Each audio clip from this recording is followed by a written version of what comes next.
The average person touches their face 3 to 5 times every waking minute. In between, we're touching doorknobs, water fountains, and each other.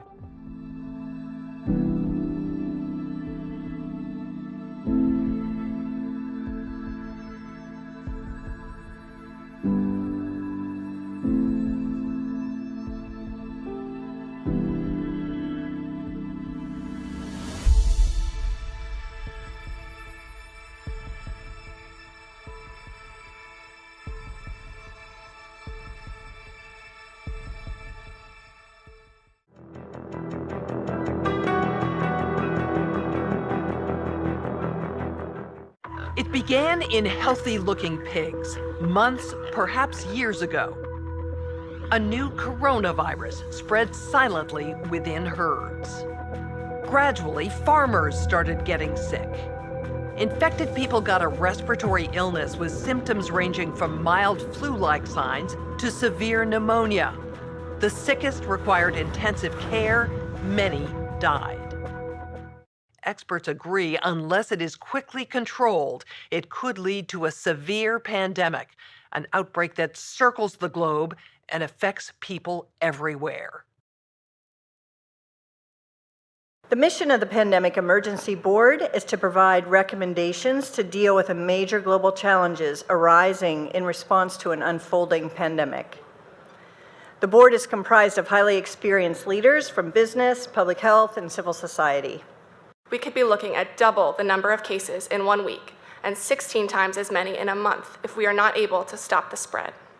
That would be on the order of 500,000 cases, and it would continue to rise exponentially. In 3 months, we could be approaching 10 million cases.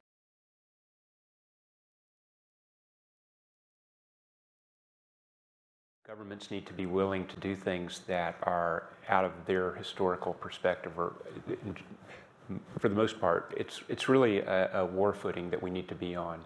We shouldn't underestimate the power of entrepreneurship. We need to escalate that, whether it's through the government's helping with tax breaks or subsidies of that nature to increase manufacturing of those types of products. It can happen quickly. A Marshall-type plan, don't mean to say that exactly, but a Marshall plan that can go into effect can stimulate change very quickly.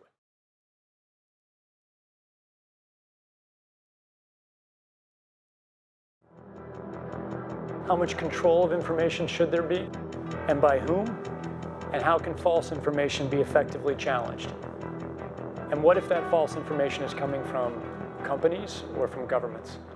I think it's very important that we make sure that there is concise communication with all healthcare facilities where these patients are being treated so that there isn't mass panic. We're at a moment where the social media platforms have to step forward and recognize the moment to assert that they're a technology platform and not a broadcaster is over. They in fact have to be a participant in broadcasting accurate information and partnering with the scientific and health communities to counterweight, if not flood the zone of accurate information, because to put the genie back in the bottle of the misinformation and disinformation is nigh impossible. One thing we haven't spoken about, and I'm wondering whether it's time to talk about this, is a step up from the part of the governments on enforcement actions.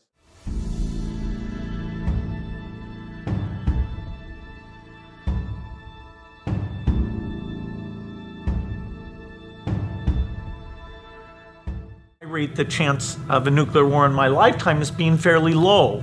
I rate the chance of a widespread epidemic far worse than Ebola in my lifetime is well over 50%. I funded a disease modeling group that uses computer simulation, and that work has been phenomenal in helping us target our polio eradication resources and which parts of Nigeria should we work harder on.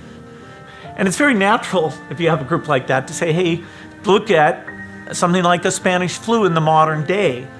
Health systems are far better. And so you think, hey, that wouldn't be very bad. Well, we tried it, and there are some assumptions we had to make. But what we showed is that the force of infection because of modern transport, which compared to 1918 is over 50 times as great. And so if you get something like the flu, and you look at that map of how within days it's basically in all urban centers of the entire globe, that is very eye-opening. That didn't happen with Spanish flu in the past.